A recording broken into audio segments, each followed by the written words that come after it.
नमस्कार साथियों, स्वागत है आपका मेरे इस यूट्यूब चैनल पर। मैं गौरव फौजदार, असिस्टेंट प्रोफेसर पॉलिटिकल साइंस, आपका स्वागत करता हूं इस यूट्यूब चैनल पर।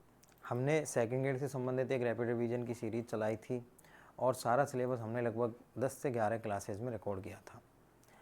अगला जो हमारा टारगेट है वो चतुर्थ श्रेणी जो कर्मचारी की भर्ती परीक्षा है, जो 19, 20 और 21 तारीख को होनी है, उसका जो राज्य व्यवस्था वाला पार्ट है उसको हम यहाँ कंप्लीट कराएंगे।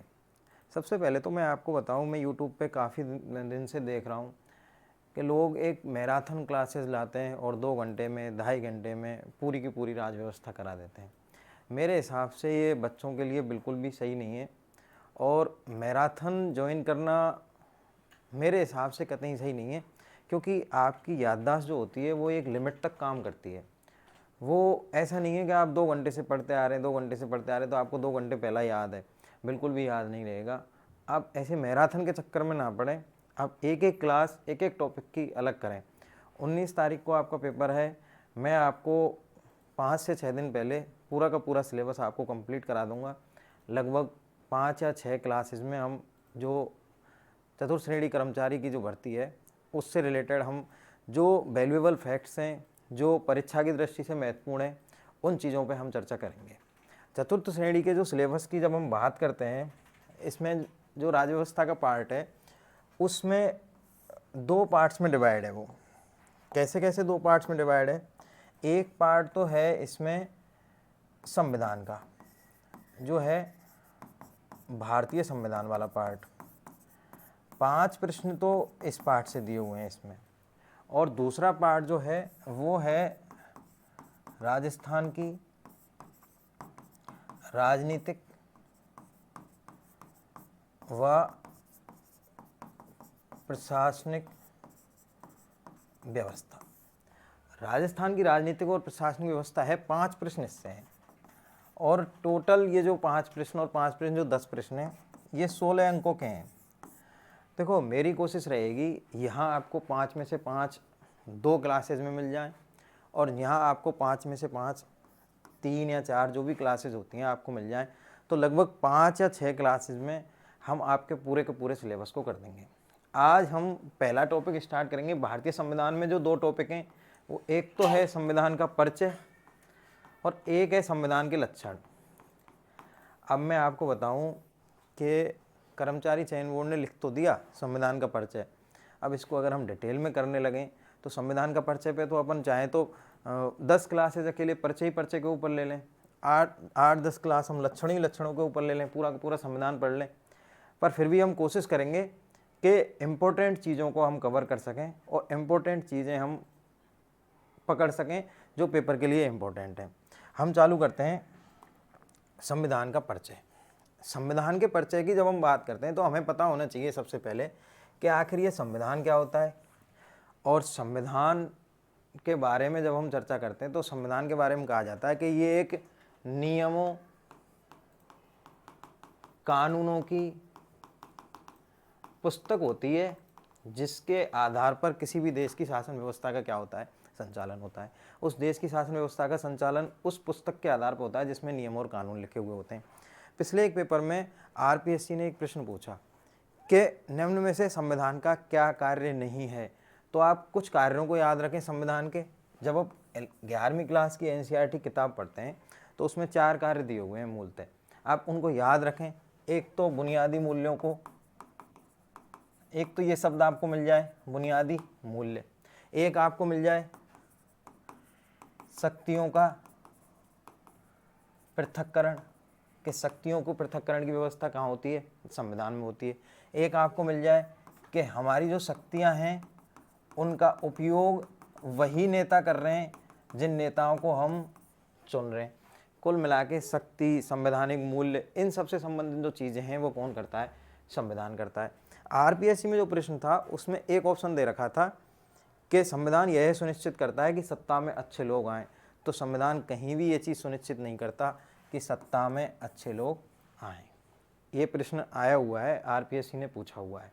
तो संविधान की बेसिक परिभाषा आप याद रखें कि नियम और कानूनों की एक पुस्तक है और जिसके आधार पर किसी भी देश की शासन व्यवस्था का संचालन होता है। जैसा कि आपको पता है कि 1947 में हम आज़ाद हुए थे। आज़ादी से पहले हम मांग कर रहे थे कि हम अपने लिए एक नियम और कानूनों की पुस्तक बनाएं और उस पुस्तक को हम संविधान का नाम लेते थे। और उसी संविधान की रूपरेखा के लिए हमने एक सभा का निर्माण किया और वो सभा थी संविधान सभा।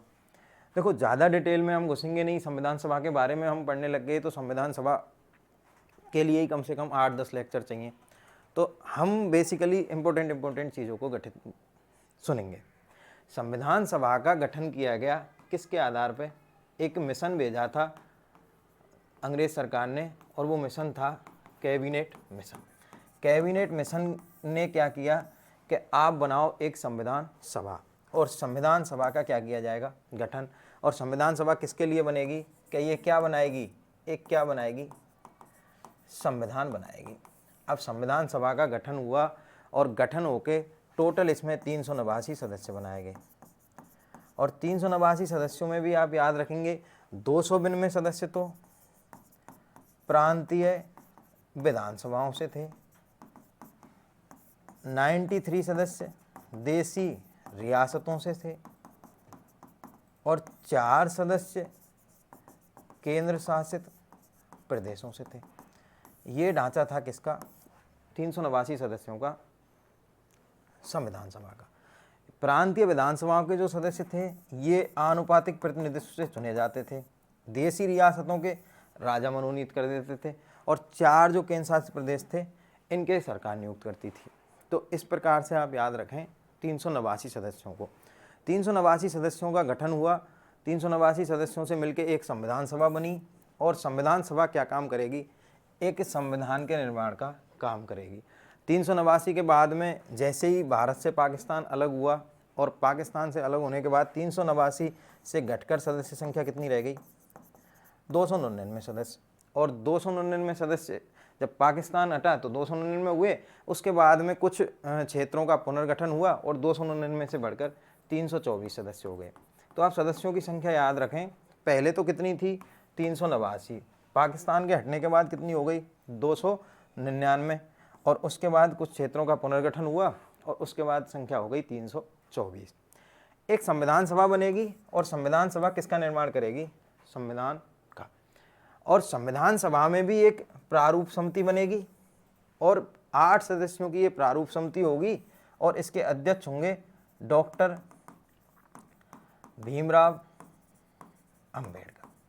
और ये जो डॉक्टर भीमराव अंबेडकर की अध्यक्षता में जो प्रारूप समिति बनेगी ये किसका निर्माण करेगी? संविधान का। संविधान का एक प्रारूप बना के देगी ये, और उस प्रारूप में ये 315 तो अनुच्छेद देगी और 8 अनुसूची देगी। जो भी है ये देती है प्रारूप समिति, जो भीमराव अंबेडकर की अध्यक्षता में बनती है। अब जैसे ये प्रारूप बना के देते हैं, ये इधर उधर के संविधानों का अध्ययन करते हैं। जब हम अगला टॉपिक पढ़ेंगे संविधान के लक्षण, उसमें हम ये भी पढ़ेंगे कि ये दूसरे देशों से विभिन्न चीज़ों को ग्रहण करते हैं। कुल मिला के संविधान बनाने का कार्य मूल कौन सी समिति कर रही है? प्रारूप समिति। और प्रारूप समिति एक प्रारूप बना के देगी और उसके बाद में एक संविधान बनेगा, मूल संविधान, और जो कब लागू होगा? 26 जनवरी 1950। आगे हम 2 डेट पढ़ेंगे, एक जो आपको कंफ्यूज करती हैं। आप अभी याद रखें संविधान लागू कब होगा? 26 जनवरी 1950। और 26 जनवरी 1950 को जब ये लागू होगा तो इसमें अनुच्छेद होंगे 395 और अनुसूची होंगी 8। आगे हम और बात करेंगे।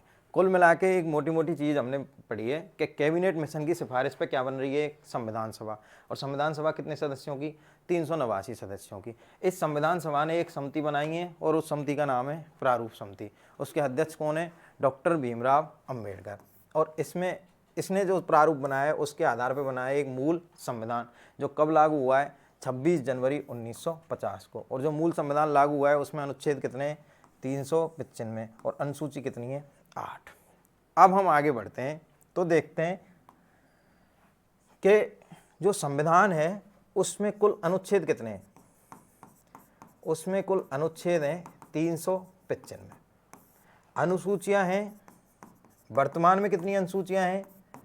12। जब संविधान लागू हुआ था, लागू होने के समय अनुसूची थी 8। अब यहीं लगे हाथ आपको ये भी पता होना चाहिए कि जो 4 जुड़ी हैं अनुसूची, वो 4 कैसे जुड़ी हैं। तो कौन कौन सी अनुसूची जुड़ी हैं, एक तो 9वीं जुड़ी है, एक 10वीं जुड़ी है, एक 11वीं जुड़ी है, एक 12वीं जुड़ी है। यहीं आप क्लियर कर लो। 9वीं अनुसूची जो है वो पहले संविधान संशोधन से जुड़ी है, और इसमें क्या है, इसमें है भू सुधार विषय। 9वीं अनुसूची में कैसे विषय हैं, भू सुधार संबंधी विषय। 10वीं अनुसूची जो है ये 52वें संशोधन से जुड़ी है, और इसमें क्या है, इसमें है दल बदल प्रावधान। जो दल बदल संबंधी मतलब एक दल को छोड़ के दूसरे दल में शामिल हो जाते हैं, दूसरे दल को छोड़ के तीसरे दल में शामिल हो जाते हैं, वो कौन सी अनुसूची में है, 10वीं अनुसूची। 11वीं अनुसूची और 12वीं अनुसूची, इनको आप याद रखें, ये 73वें संशोधन से और ये 74वें संशोधन से। 11वीं अनुसूची में क्या है, ग्राम पंचायतों को क्या है, शक्तियाँ, यहाँ नगरीय संस्थाओं को क्या है, शक्तियाँ। 11वीं अनुसूची में टोटल कितने विषयों पर बनाने की शक्ति है, 29 विषय, और 12वीं अनुसूची में 18 विषय। याद रखें आप, जब संविधान लागू हुआ था, जब अनुच्छेद थे 395, अनुसूचियाँ थीं 8, और वर्तमान में अनुसूची कितनी है, 12। वर्तमान में कितनी है, 12। कौन कौन सी जुड़ी हैं, 9, 10, 11, 12। 9वीं अनुसूची भूमि सुधार संबंधी विषय, पहले संविधान संशोधन से। 10वीं अनुसूची 52वें संविधान संशोधन से, दल बदल परिवर्तन संबंधी विषय। 11वीं अनुसूची 73वें संविधान संशोधन से, ग्राम पंचायतों को कितने विषयों पर, 29 विषयों पर। अगली 12वीं अनुसूची नगरीय सुशासन को कितने विषयों पर, 18 विषयों पर बनाने की शक्ति 74वें संविधान संशोधन से प्रदान की गई। ये सामान्य सी चीज़ें आप याद रखें। और भाग हम देखेंगे तो हमारे संविधान में भाग कितने, 22। संविधान में भाग कितने हैं, 22। संविधान के अंतर्गत भाग हैं 22। अगर हम 12 अनुसूचियों में और 2-3 अनुसूची जो इम्पोर्टेंट हैं उनको देखें, तो इसमें पहली जो अनुसूची है उसमें है 28 राज्य और 8 संघ शासित प्रदेश। तो राज्य और संघ शासित प्रदेश कौन सी अनुसूची में, पहली में। दूसरी अनुसूची में देखेंगे तो दूसरी अनुसूची में है वेतन भत्ते। तीसरी अनुसूची जब देखें हम, तीसरी अनुसूची देखेंगे तो तीसरी में क्या है, विभिन्न पदाधिकारियों की शपथ। यहाँ आप याद रखें, तीसरी अनुसूची में राष्ट्रपति, उपराष्ट्रपति और राज्यपाल, इनकी शपथ का प्रावधान नहीं है। राष्ट्रपति की तो है अनुच्छेद 60 में, उपराष्ट्रपति की है अनुच्छेद 69 में, और राज्यपाल की शपथ है अनुच्छेद 159 में। चौथी अनुसूची देखें, चौथी अनुसूची जो है उसमें है राज्यसभा के स्थानों का आरक्षण। किसमें स्थानों का आरक्षण है, राज्यसभा में। और अगर 5वीं अनुसूची आप देखेंगे, 5वीं अनुसूची में क्या है, विशेष राज्यों के बारे में। अब जो 3 अनुसूचियां उनके बारे में आप अच्छे से याद रखें। 6वीं अनुसूची जो है उसमें 4 राज्य हैं। अब चारों राज्यों को अच्छे से याद रखें। एक तो है असम, एक है मेघालय, एक है मिजोरम, और एक है त्रिपुरा। अब आप कैसे ट्रिक से याद रखते हैं, अमे मित्र करके कर लो। आ असम, मे मेघालय, मी मिजोरम, त्रिपुरा। अमे मित्र असम, मेघालय, मिजोरम और त्रिपुरा कौन सी अनुसूची में, 6वीं अनुसूची में। कई बार प्रश्न आ चुका है कि 6वीं अनुसूची में कौन कौन से राज्यों के लिए प्रावधान है, कौन कौन से राज्यों के लिए, असम, मेघालय, मिजोरम और त्रिपुरा। एक इंपॉर्टेंट अनुसूची है 7वीं अनुसूची। 7वीं अनुसूची में क्या है, 7वीं अनुसूची में शक्तियों का बंटवारा है। और शक्तियों का बंटवारा जो दिया हुआ है 7वीं अनुसूची में, वो 3 सूचियों के अंतर्गत किया गया है। एक तो है संघ सूची, एक है राज्य सूची, और एक है समवर्ती सूची। 3 प्रकार की सूचियां दी हुई हैं 7वीं अनुसूची में, संघ सूची, राज्य सूची, समवर्ती सूची। संघ सूची के अंतर्गत वे विषय हैं जिन पे कानून कौन बनाता है, केंद्र। राज्य सूची के अंतर्गत वे विषय हैं जिन पे कानून कौन बनाता है, राज्य। समवर्ती सूची के अंतर्गत वे विषय हैं जिन पे कानून कौन बना सकता है? केंद्र और राज्य दोनों। संघ सूची के अंतर्गत टोटल विषयों की संख्या कितनी है? 99। राज्य सूची के अंतर्गत टोटल विषयों की संख्या कितनी है? 61। और समवर्ती सूची के अंतर्गत टोटल विषयों की संख्या कितनी है? 52। इन 3 सूचियों के अतिरिक्त कुछ विषय ऐसे भी होते हैं जो अवशिष्ट विषय होते हैं, और हमारे यहाँ अवशिष्ट विषयों पर कानून बनाने की शक्ति किसके पास है? केंद्र सरकार के पास। याद रखना 7वीं अनुसूची कितनी प्रकार की सूची है? 3 प्रकार की। संघ सूची, राज्य सूची, समवर्ती सूची। संघ सूची के अंतर्गत टोटल विषय कितने हैं? 99। राज्य सूची के अंतर्गत 61। समवर्ती सूची के अंतर्गत 52। अवशिष्ट विषय पर शक्ति बनाने, अवशिष्ट विषय पर कानून बनाने की शक्ति किसकी है? केंद्र की।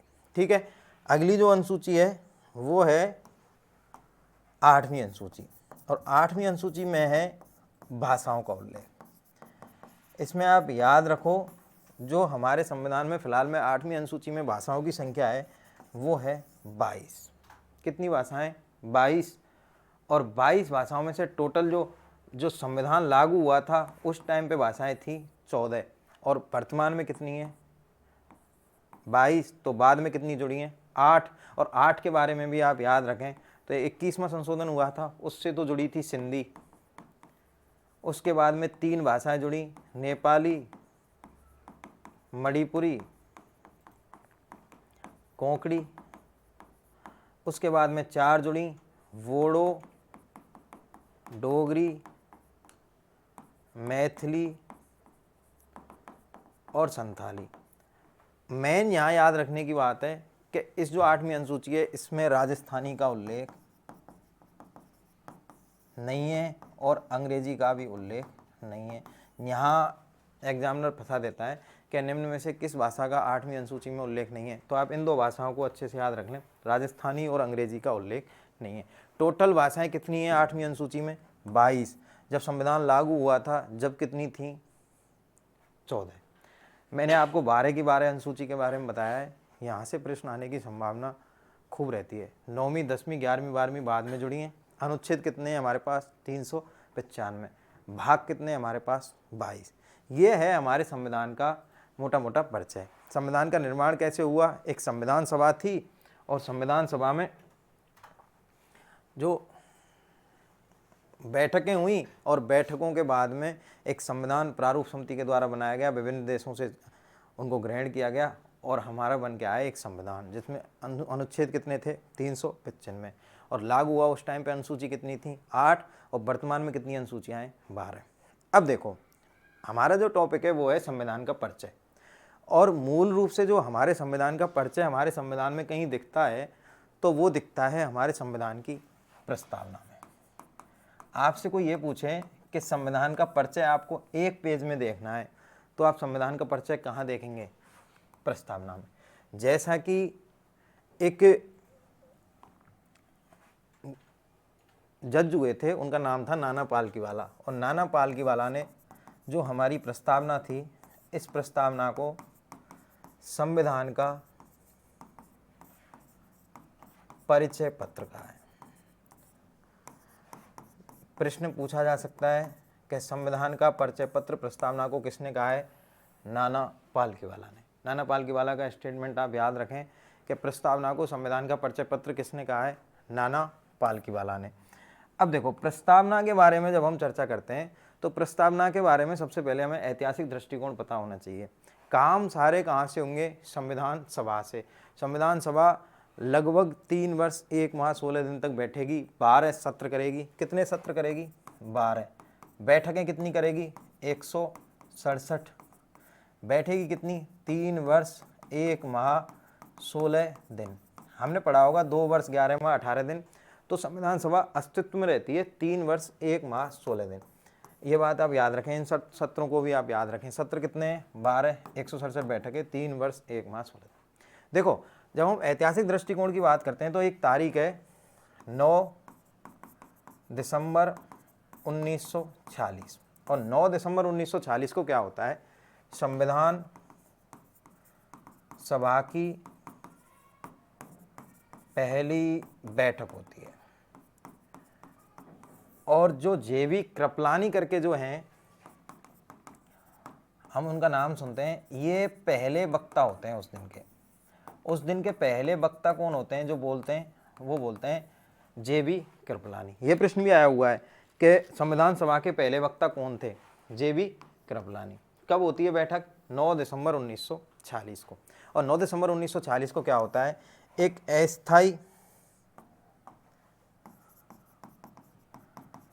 अध्यक्ष चुना जाता है। और वो अस्थायी अध्यक्ष कौन है संविधान सभा का? डॉक्टर सच्चिदानंद सिन्हा। प्रश्न पूछा हुआ है कि हमारी संविधान सभा का अस्थायी अध्यक्ष कौन है? डॉक्टर सच्चिदानंद सिन्हा। पहले दिन क्या होता है? JB कृपलानी बोलते हैं, भाषण देते हैं और एक अस्थायी अध्यक्ष का चुनाव होता है। और वो अस्थायी अध्यक्ष कौन है? डॉक्टर सच्चिदानंद सिन्हा। इसके बाद 10 दिसंबर को बैठक होती है। फिर 11 दिसंबर को जो बैठक होती है, 11 दिसंबर को सर्वसम्मति से राजेंद्र प्रसाद को, जो डॉक्टर राजेंद्र प्रसाद हैं, इनको क्या बना दिया जाता है? स्थायी अध्यक्ष। दो चीज़ आप याद रखो, एक तो अस्थायी अध्यक्ष और एक स्थायी अध्यक्ष। अस्थायी अध्यक्ष किसको बनाया जाता है? डॉक्टर सच्चिदानंद सिन्हा को। स्थायी अध्यक्ष किसको बनाया जाता है? डॉक्टर राजेंद्र प्रसाद को। अब देखो, इसके बाद में एक घटना होती है इम्पोर्टेंट, और इम्पोर्टेंट घटना है 13 दिसंबर 1946। और 13 दिसंबर 1946 को क्या होता है? संविधान सभा के एक सदस्य हैं और उन सदस्य का नाम है पंडित जवाहरलाल नेहरू। और पंडित जवाहरलाल नेहरू एक प्रस्ताव पेश करते हैं और उस प्रस्ताव का नाम है उद्देश्य प्रस्ताव। इसके अंतर्गत टोटल 8 उद्देश्य समाहित होते हैं। कौन उद्देश्य प्रस्ताव पेश करते हैं संविधान सभा में? कितनी तारीख को? 13 दिसंबर 1946 को। कौन? पंडित जवाहरलाल नेहरू। कौन सा प्रस्ताव पेश करते हैं? एक उद्देश्य प्रस्ताव। और उद्देश्य प्रस्ताव में क्या हुआ है कि उद्देश्य प्रस्ताव में दिया हुआ है कि हम जो संविधान के माध्यम से हम नागरिकों को क्या प्रदान करना चाह रहे हैं, क्या प्रदान नहीं करना चाह रहे, हमारे राज्य का स्वरूप कैसा होगा, हमारा राज्य कैसा होगा, कैसा नहीं होगा, ऐसे कुछ उद्देश्य दिए हैं पंडित जवाहरलाल नेहरू ने। अब इस पे होती है संविधान सभा में बहस, क्योंकि संविधान सभा की कार्यप्रणाली ऐसी थी कि जितने भी बिंदु होते थे उस पर पहले बहस होती थी और उसके बाद में उस पर कोई निर्णय लिया जाता था। तो बात थी 13 दिसंबर के बाद 16 दिसंबर 1948 की। 16 दिसंबर 1948 को संविधान सभा के एक सदस्य हैं और उन सदस्य का नाम है M.R. जयकर। M.R. जयकर क्या करते हैं? M.R. जयकर पंथ निरपेक्षता के आधार पर, इसमें एक शब्द था और वो शब्द था पंथ निरपेक्षता, और पंथ निरपेक्षता के आधार पर इसका विरोध करते हैं। RPSC ने एक पेपर में प्रश्न पूछा कि जो नेहरू ने उद्देश्य प्रस्ताव पेश किया था, उस उद्देश्य प्रस्ताव का विरोध करने वाले सबसे पहले व्यक्ति कौन थे? तो याद रखना भाई, उद्देश्य प्रस्ताव का विरोध करने वाले पहले व्यक्ति कौन है? M.R. जयकर। M.R. जयकर का नाम विशेष रूप से आप याद रखें। कौन सी तारीख को इन्होंने विरोध किया था? 16 दिसंबर 1948 को। उसके बाद तारीख आती है 22 जनवरी 1947, और 22 जनवरी 1947 को उद्देश्य प्रस्ताव को क्या कर दिया जाता है? पारित। उद्देश्य प्रस्ताव को स्वीकार कर दिया जाता है और उद्देश्य प्रस्ताव को पारित कर लिया जाता है। 3 डेटों को याद रखें आप। 13 दिसंबर 1940 को उद्देश्य प्रस्ताव क्या हो रहा है? पेश हो रहा है। कौन कर रहा है? पंडित जवाहरलाल नेहरू। 16 दिसंबर 1940 को उद्देश्य प्रस्ताव का विरोध हो रहा है। कौन कर रहा है? M.R. जयकर। 22 जनवरी 1947 को क्या हो रहा है? उद्देश्य प्रस्ताव पारित। एक बेसिक सी जानकारी हम पढ़ रहे हैं कि प्रस्तावना का उदय कहाँ से हुआ है, और जो ये उद्देश्य प्रस्ताव पारित होता है यही बाद में जाके क्या बनता है? हमारे संविधान की प्रस्तावना। तो प्रस्तावना का उदय कहाँ से हुआ है? उद्देश्य प्रस्ताव से। कब पेश हुआ था ये उद्देश्य प्रस्ताव? 13 दिसंबर 1946 को। पारित कब हुआ है? 22 जनवरी 1947 को। जब हम प्रस्तावना को पढ़ते हैं तो प्रस्तावना में एक स्टेटमेंट आप याद रखें जो मैंने बताया है नाना पालकीवाला का, कि प्रस्तावना को संविधान का परिचय पत्र किसने कहा है? नाना पालकीवाला ने। अगली जो चीज़ है वो है कि जो प्रस्तावना है इसमें क्या क्या चीज़ें हैं। हम पढ़ते हैं कि जितनी भी NCERT की बुक्स हैं, NCERT की बुक्स में चाहे वो गणित की हो चाहे विज्ञान की हो, हर किताब के ऊपर प्रस्तावना लिखी हुई होती है। तो कहीं ना कहीं ये हम मान सकते हैं कि प्रस्तावना एक हमारे संविधान का दर्शन है और प्रस्तावना हमारे संविधान को दिखाने वाली एक आईने के रूप में काम करती है। अगर हर किताब के ऊपर प्रस्तावना है तो कहीं ना कहीं प्रस्तावना एक बहुत ही महत्वपूर्ण और हर व्यक्ति को पता होने जैसी सामग्री है। तो आपको भी प्रस्तावना के बारे में पता होना चाहिए। जब हम प्रस्तावना पढ़ते हैं तो हम शुरू से पढ़ते हैं कि हम भारत के लोग भारत को एक संपूर्ण प्रभुत्व संपन्न समाजवादी पंथ निरपेक्ष लोकतंत्रात्मक गणराज्य बनाने के लिए तथा उसके समस्त नागरिकों को सामाजिक आर्थिक राजनीतिक न्याय विचार अभिव्यक्ति विश्वास धर्म उपासना की स्वतंत्रता प्रतिष्ठा और अवसर की समता तथा उन सब में व्यक्ति की गरिमा राष्ट्र की एकता और अखंडता को सुनिश्चित करने वाली बंधुता को एतद् द्वारा आज दिनांक 26 नवंबर 1949 को अंगीकृत अधिनियमित और आत्मार्पित करते हैं। ये प्रस्तावना आप सभी को भी याद होनी चाहिए।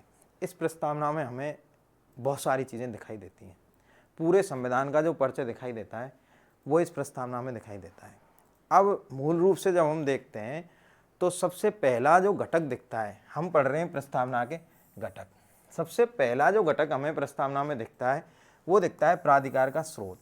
मतलब प्राधिकार का मतलब होता है एक सस्ते से शब्द में समझे तो हम शक्ति, कि आखिर शक्ति का स्रोत है किसमें और शक्ति का स्रोत किसमें दिखा रही है ये प्रस्तावना, हम भारत के लोग। और हम भारत के लोग का मतलब क्या है, किसमें है इस देश की संपूर्ण शक्ति, जनता में। हमारे यहाँ संप्रभु कौन है, अगर तुमसे कोई पूछ ले कि हमारे यहाँ संप्रभु कौन है, जनता। और इस चीज़ को दिखाने वाली शब्द कौन सा है, हम भारत के लोग। और इसी को हम राजनीति विज्ञान की परिभाषा में बोलते हैं, एक शब्द आप याद रखें, लोकप्रिय संप्रभुता। लोकप्रिय संप्रभुता का मतलब है कि शक्ति किसमें है, जनता में। जहाँ भी शक्ति जनता में है वहाँ कौन सी संप्रभुता होगी, लोकप्रिय संप्रभुता। कौन सा शब्द लोकप्रिय संप्रभुता को दिखाता है संविधान में, हम भारत के लोग। दूसरा जो घटक है वो है राज्य की प्रकृति। और राज्य की प्रकृति कैसी दिखा रही है प्रस्तावना, जब हम प्रस्तावना को पढ़ते हैं तो राज्य की प्रकृति के बारे में सबसे पहले जो बता रहा है वो बता रहा है कि हमारा राज्य कैसा है, संपूर्ण प्रभुत्व संपन्न। हमारा राज्य कैसा है, समाजवादी। हमारा राज्य कैसा है, पंथ निरपेक्ष। हमारा राज्य कैसा है, लोकतंत्रात्मक। हमारा राज्य कैसा है,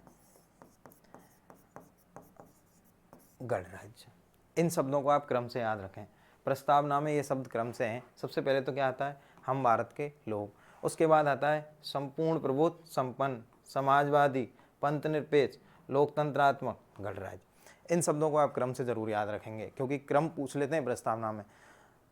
संपूर्ण प्रभुत्व संपन्न समाजवादी पंथ निरपेक्ष लोकतंत्रात्मक गणराज्य। संपूर्ण प्रभुत्व संपन्न का मतलब है कि हम बाहरी क्षेत्र में और आंतरिक क्षेत्र में निर्णय लेने के लिए स्वतंत्र हैं। समाजवादी एक बड़ा टॉपिक है। समाजवाद का मतलब है कि हम कैसे राज्य हैं, एक कल्याणकारी राज्य हैं, हम समानता को प्रोत्साहित करने वाले राज्य हैं।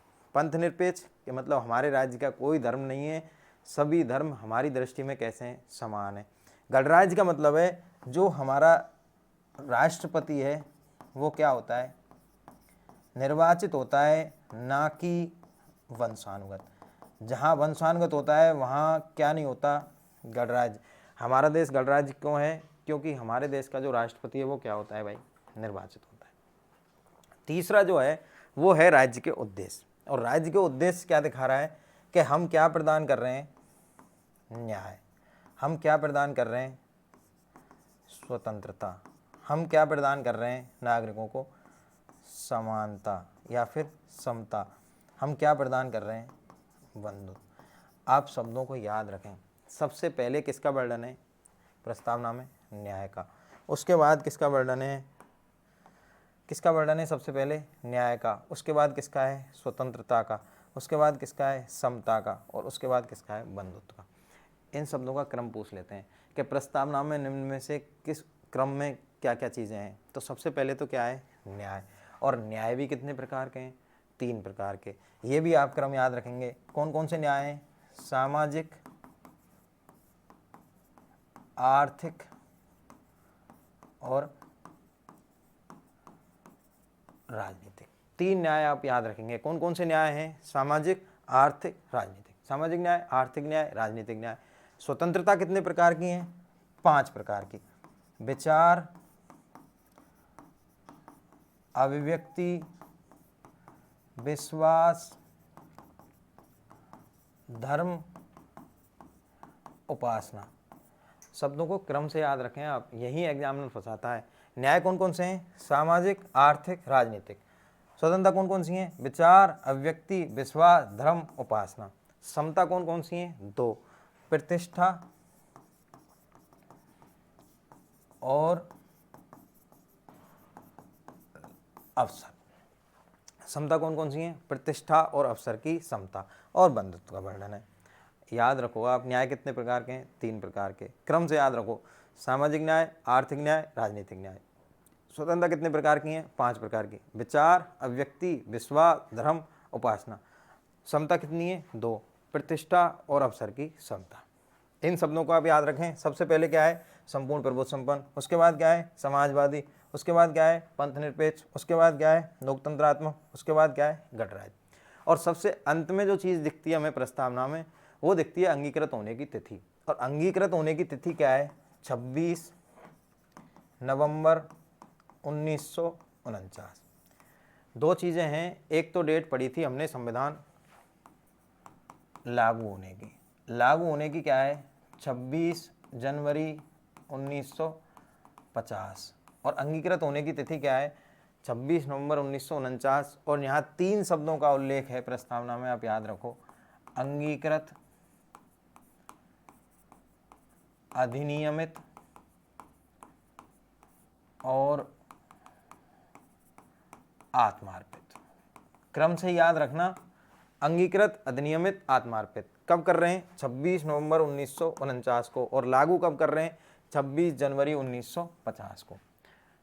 4 चीज़ें हमने प्रस्तावना के घटकों के रूप में पढ़ी हैं और पूरी प्रस्तावना लगभग कंप्लीट हो गई है। एक तो है प्राधिकार का स्रोत, और प्राधिकार का स्रोत कौन है? हम भारत के लोग, यानी भारत की जनता। दूसरा है राज्य का स्वरूप, और राज्य के स्वरूप के लिए कौन है? संपूर्ण प्रभुत्व संपन्न, समाजवादी, पंथ निरपेक्ष, लोकतंत्रात्मक, गणराज्य। इसके बाद पढ़े हमने राज्य के उद्देश्य, और उद्देश्य क्या है? सबसे पहले तो न्याय दे रहे हैं हम, सामाजिक, आर्थिक, राजनीतिक। उसके बाद स्वतंत्रताएं दे रहे हैं, विचार, अभिव्यक्ति, विश्वास, धर्म, उपासना की स्वतंत्रताएं। फिर हम समता दे रहे हैं, प्रतिष्ठा और अवसर की समता। और फिर हम बंधुत्व प्रदान कर रहे हैं। और इसके बाद में हमने पढ़ा है अंगीकृत, अधिनियमित और आत्मार्पित होने की तिथि, और वो है 26 नवंबर 1949। याद रखेंगे आप, अंगीकृत होने की तिथि, अधिनियमित होने की तिथि, और उसके बाद में संविधान लागू होने की तिथि है 26 जनवरी 1950। अगली जो महत्वपूर्ण चीज़ है कि क्या इस प्रस्तावना में संशोधन किया जा सकता है? बिल्कुल प्रस्तावना में संशोधन किया जा सकता है।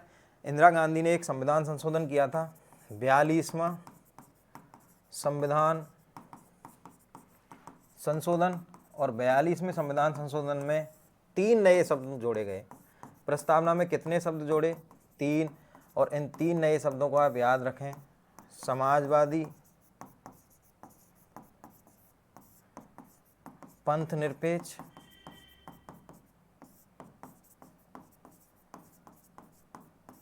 और अखंडता।